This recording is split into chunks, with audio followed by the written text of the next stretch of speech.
Okay, this is day 185, part 4. This is going to be a real short one right here at the end of the day.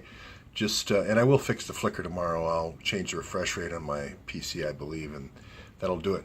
But I'm going to focus in on a guy who lived with Imran Awan, who I thought was fake and not a real person, Mr. Too Queer, or however you say his name. It's going to be Samson Too Queer.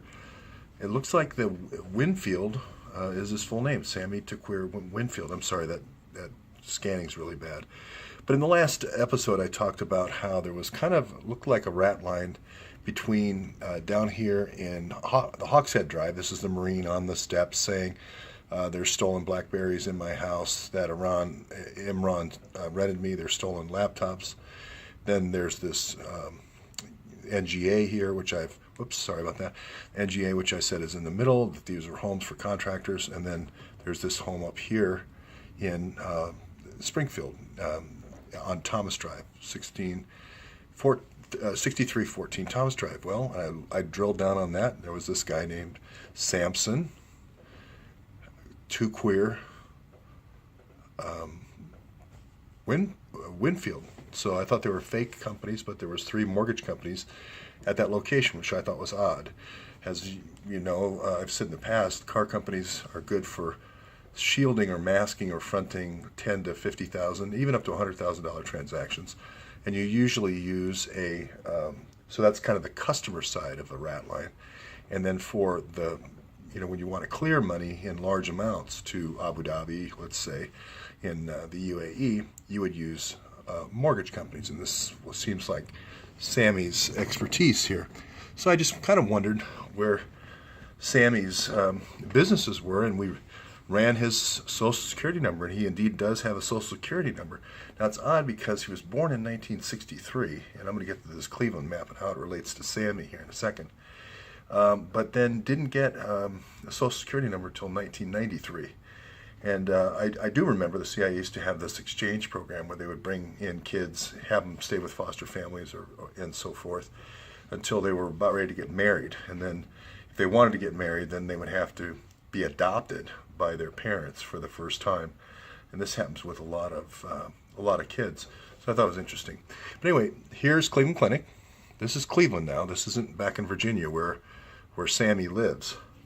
And he's got 3 businesses, 3 locations here, right on Euclid Avenue, right where I was all last week. One of them's a realtor, this one right here at 22084 Lakeshore Boulevard, right by the Cleveland Clinic. Of course, the car dealership where the folks were murdered is right down there as well. The gold for diamonds or gold, cash for gold and cash for diamonds is right there on the corner as well. And the 2 other car dealerships. But then he also has this other place here at 22408 Lakeshore Boulevard, which looks like it was either a law office or something just recently being rented. And then he's got this place up here, which is 103 East 233rd Street, which is an apartments for aging people, where, assisted care facility. I just thought it was interesting. And right next to this place, it looks like almost like a meat, where like a slaughterhouse. So it just was really weird when I saw this. But the other thing I noticed was Mr. Godwin here that was killed by Stevie Stevens. His funeral was right about here, a couple of streets away, which I thought was really odd since he was killed on 93rd Street and his funeral was out on 233rd. But he had 10 kids, so it could have been a lot of stuff. But then there's this wink that they throw in here. You've not heard the last of Robert Godwin. So I thought, I hope that's not one of those winks. But anyway, this is for tomorrow, the research. You're going to find he's got, Sammy is going to have a real estate near the CDC in Atlanta, and you're going to find he's got other stuff going on all over the country, but near these kind of hospitals and other government installations. We'll tune in tomorrow for follow-up.